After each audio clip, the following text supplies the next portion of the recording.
C'est pas en te cachant derrière Dieu toute la journée que tu vas réussir quelque chose dans la vie. Hein. Cette vidéo, c'est pile ou face. Soit tu la prends comme je veux qu'elle soit prise, et pour moi tu changes ta vie, mais ce qui est sûr et certain, c'est que ça va cogner, et que ça risque de rentrer en conflit avec beaucoup de tes croyances. Ici, je veux parler, comme je l'indique ici, de Dieu, des rituels, et surtout de la peur de la responsabilité. Pourquoi je te dis ça ? Dans la vie, tu rêves de quelque chose, d'accord ? On va dire tu rêves de ce carré, d'accord ? Il faut que tu fasses des étapes pour arriver à ce carré, on est bien d'accord. Si tu remets le sort, ne serait-ce même que 1% de la réalisation de ce projet à Dieu ou à une quelconque présence divine ou je sais pas quoi, le karma, ou tu t'es pas levé du bon pied, ou t'as pas pris tes chaussettes fétiches, t'es foutu, t'es mort, c'est fini, c'est terminé. Tu avanceras jamais. Et surtout, ça cache une peur intérieure qui est énorme. Alors je sais, parmi les croyants, par exemple prenons l'islam, qui dit que Dieu complète, donc il faut que toi tu réalises quelque chose, et Dieu complète tout ça. Pour moi c'est pareil, c'est le même canular, c'est la même chose. Et je prends les dieux de n'importe quelle religion, ok ? Je parle pas d'un dieu en particulier. Pourquoi ? C'est la fuite de la responsabilité, et surtout, quand on fuit ses responsabilités, on n'a pas besoin de chercher la solution. Hein, d'accord ? Et parfois, c'est la solution à des problèmes qui sont très difficiles. Je te donne un exemple. Par exemple, tu vas arrêter de te masturber. Tu fais le nofap. Pour moi, l'addiction à la masturbation, c'est comme l'alcool, c'est comme la cigarette. Pas les mêmes effets négatifs, évidemment, surtout sur l'organisme. Néanmoins, ça reste pareil, hein, ça peut détruire ta vie. Quand tu passes des heures à te toucher la nouille, forcément, t'as pas l'énergie pour changer ton monde. Et ben, l'addict de n'importe quelle substance, il est soigné seulement quand il arrête de penser qu'il est en train d'être soigné. Si tous les jours tu comptes ta streak, là, le nombre de jours où tu t'es pas touché la nouille, si tous les jours tu te mets, tu dois prier Dieu 12 000 fois, et lui demander chaque jour de faire telle ou telle chose, et que après seulement ça te donne confiance en toi, en fait t'es jamais vraiment guéri. Surtout si on parle de nos femmes, t'es jamais vraiment guéri. Hein. Parce que la guérison, c'est quand tu retrouves une vie... entre guillemets, normal. Ok ? Et quand tu crois en Dieu, non seulement tu ne peux pas tirer le meilleur de cette vie, mais surtout, le meilleur de cette vie, il est atteint par quelqu'un qui, pour toi, n'est pas atteignable, c'est-à-dire Dieu. Hein, si tu es un croyant, tu ne te penses pas supérieur à Dieu. D'accord ? Et Dieu, il est décrit comme étant parfait, omniscient et sachant tout. Donc, même si toi, tu peux pas être parfait, le top du top, il existe déjà, il n'est pas atteignable. D'accord ? Moi, c'est pas comme ça que je vois. Moi, je vois plutôt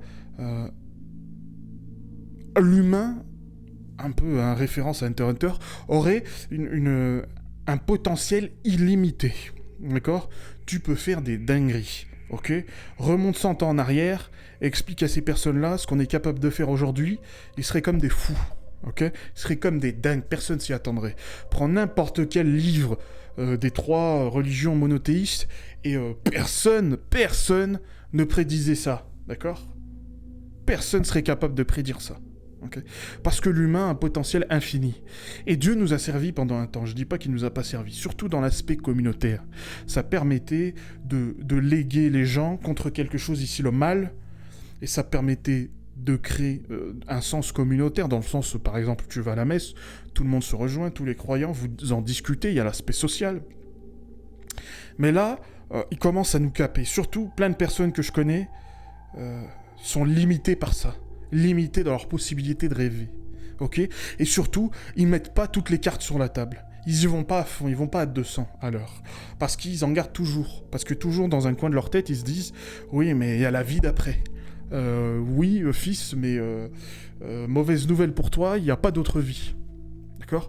Donc que tu veuilles y croire ou pas, c'est ton souci, c'est ta vie que tu es en train de détruire. Mais sache qu'il n'y a rien après. D'accord ? Il n'y a rien du tout après. Ok ? Il n'y a rien. Donc s'il n'y a rien, tu vas... Même si toi tu vas me dire que tu y crois qu'il y a quelque chose, déjà de une croyance par définition, c'est l'inverse de la science. ok? Et ta croyance, tu peux la croire que si tu y crois, d'accord?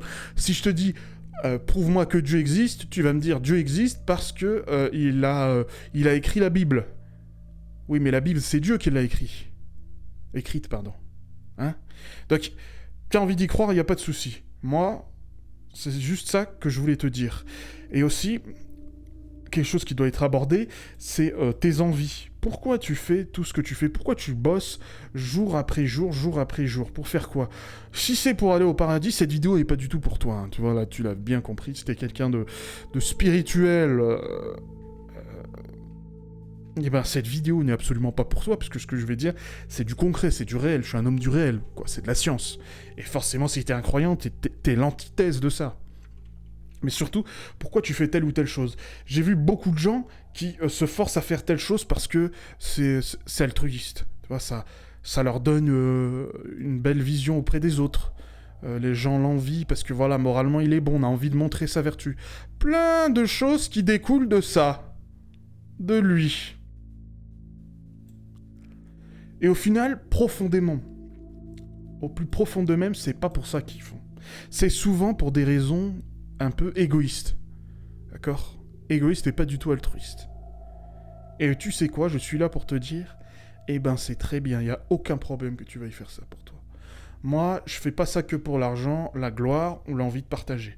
Je fais ça pour que les gens me reconnaissent, pour que les gens se disent, ouais, il est chaud ce mec, pour que on ait envie de moi, pour qu'on m'adore, pour qu'on m'adule, plein de choses comme ça. D'accord? Donc, réfléchis-y. Évidemment, t'es pas obligé d'être d'accord, on est dans un pays libre. Mais réfléchis-y. Et garde toujours en tête que le risque sera toujours meilleur que le regret. D'accord? En vrai, tu risques pas grand-chose dans cette vie si on y réfléchit bien. Tu risques rarement ta vie, à part si tu, je sais pas, balances tout ton argent dans les cryptos comme un con. Ok, mais rarement. Donc, va parler à cette fille qui te plaît. Tout de suite, là. Tu risques rien, il va rien t'arriver. Et j'ai mis McGregor, parce que j'avais vu une petite vidéo de lui il y a quelques années.